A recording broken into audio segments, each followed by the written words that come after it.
Hi hello friends, ഞാനിപ്പോൾ ഉള്ളത് കൈനഗരിയിലാണ്.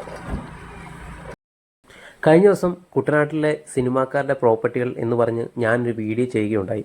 ആ വീഡിയോയുടെ അടിയിൽ ഒരാൾ ഇങ്ങനെ പറഞ്ഞ് ഒരു കമൻറ്റ് ഇട്ടിരുന്നു. അതായത്, ഇവിടെ താമസിക്കുന്ന സാധാരണക്കാരായ കുട്ടനാട്ടുകാരുണ്ട്, അവരുടെ കാര്യങ്ങൾ ജീവിതം കാണിക്കൂ എന്ന് പറഞ്ഞു. അപ്പോൾ ആ കമൻറ്റിന് ഒരു റീപ്ലൈ എന്ന വണ്ണമാണ് ഞാനിപ്പോൾ ഈ വീഡിയോ ചെയ്യുന്നത്. ഇത് കുട്ടനാട്ടിലെ കൈനഗരി എന്ന് പറയുന്ന ഒരു ഗ്രാമപ്രദേശമാണ്. കുട്ടനാട്ടുകാരുടെ ജീവിതം എങ്ങനെയാണ്, അല്ലെങ്കിൽ കുട്ടനാട്ടുകാരുടെ എന്താണ് പ്രശ്നം എന്ന് ഈ ഒരു ചെറിയ വീഡിയോയിൽ നിന്ന് ഞാൻ നിങ്ങളെ കുറച്ച് കാര്യങ്ങൾ കാണിക്കാൻ പോവാണ്, അല്ലെങ്കിൽ മനസ്സിലാക്കി തരാൻ പോവാണ്. കുട്ടനാട്ടുകാരുടെ ഏറ്റവും വലിയ പ്രശ്നം എന്ന് പറഞ്ഞാൽ അത് വെള്ളമാണ്. അത് വെള്ളപ്പൊക്കവും കുടിവെള്ളമില്ലായ്മയാണ്. വെള്ളം രണ്ട് തരത്തിലാണ് കുട്ടനാട്ടുകാർക്ക് ദുഃഖകരമായി മാറുന്നത്. ഇപ്പം വേലിയേറ്റ സമയമാണ്. ഈ വീഡിയോ ഞാനെടുത്തത് കഴിഞ്ഞ ഞായറാഴ്ചയാണ്. ഇപ്പോൾ ഈ വീഡിയോയിലൂടെ നിങ്ങൾക്ക് മനസ്സിലാവും, ഈ വീടുകളിലെല്ലാം മുറ്റത്തെല്ലാം വെള്ളം കയറിയിട്ടുണ്ട്.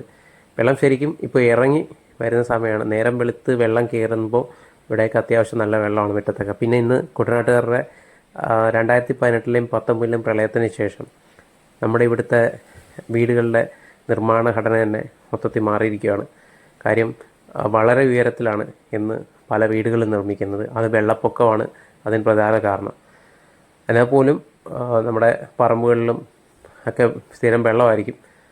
അപ്പോൾ കൂടുതലും ആളുകൾ ഇത്തരം വീടുകൾ നിർമ്മിക്കുന്നതുകൊണ്ട് അവരുടെ മറ്റ് സാധനങ്ങളും അല്ലെങ്കിൽ അവർക്ക് വേറെ എങ്ങും പോകേണ്ടി വരുന്നില്ല, അല്ലെങ്കിൽ വെള്ളത്തിൽ നീന്തിക്കയറി നടക്കേണ്ടി വരുന്നില്ല, വെള്ളത്തിൽ കിടന്ന് ഉറങ്ങേണ്ടി വരുന്നില്ല. അങ്ങനെയുള്ള സാഹചര്യങ്ങൾ ഒരുപാട് കണ്ടവരാണ്, ഒരുപാട് അറിഞ്ഞവരാണ് കുട്ടനാട്ടുകാർ. പക്ഷേ എന്നിരുന്നാലും 2018-ലെ പ്രളയം അത് കുട്ടനാട്ടുകാരെ സംബന്ധിച്ചിടത്തോളം അത്രത്തോളം ദുരന്തമായിരുന്നു. അവരുടെ ഒരുപാട് സാധനങ്ങൾ നഷ്ടപ്പെട്ടു. ഒരുപാട് വീടുകൾക്കാണെങ്കിൽ ഒരുപാട് വീടുകൾ നശിച്ചു പോയിരുന്നു.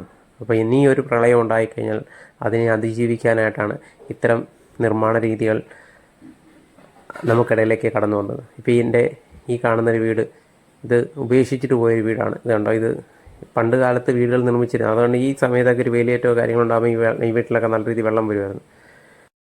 പിന്നെ മനുഷ്യരെ സംബന്ധിച്ചോളം മനുഷ്യർ ഏത് സാഹചര്യമായിട്ടും നമ്മൾ പോലും അറിയാതെ നമ്മൾ ആ സാഹചര്യമായിട്ട് ഇഴകിച്ചേർന്ന് ജീവിക്കുക എന്നൊക്കെ പറയത്തില്ലേ. ഇപ്പോൾ 2018-ലും 2019-ലൊക്കെ പ്രളയം വന്നപ്പം നമ്മളൊരുപാട് ആളുകൾ അതിൻ്റെ ദുഃഖവും ദുരിതം അനുഭവിച്ചു വന്നപ്പം ഞങ്ങൾ കുട്ടനാട്ടുകാർ അതിനെ സ്ട്രോങ് ആയിട്ട് തന്നെ നേരിട്ട കാര്യം, ഞങ്ങൾ ഈ വെള്ളപ്പൊക്കത്തിനിടയിലാണ് വളർന്നത്, അല്ലെങ്കിൽ ഞങ്ങൾ ഈ വെള്ളപ്പൊക്കത്തിൻ്റെ കൂടാണ് നിൽക്കുന്നത്.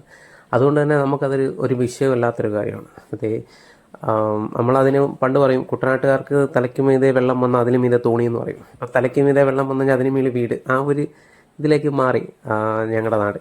പിന്നെ കുടിവെള്ളമില്ലായ്മ എന്ന് പറഞ്ഞാൽ അത് വർഷങ്ങളോളം കുട്ടനാട് അനുഭവിക്കുന്നൊരു ദുരന്തം തന്നെയാണ്. അതായത് ശാശ്വതമായ പരിഹാരം ഉടനെ കാണുമെന്ന് വിശ്വസിക്കുന്നു.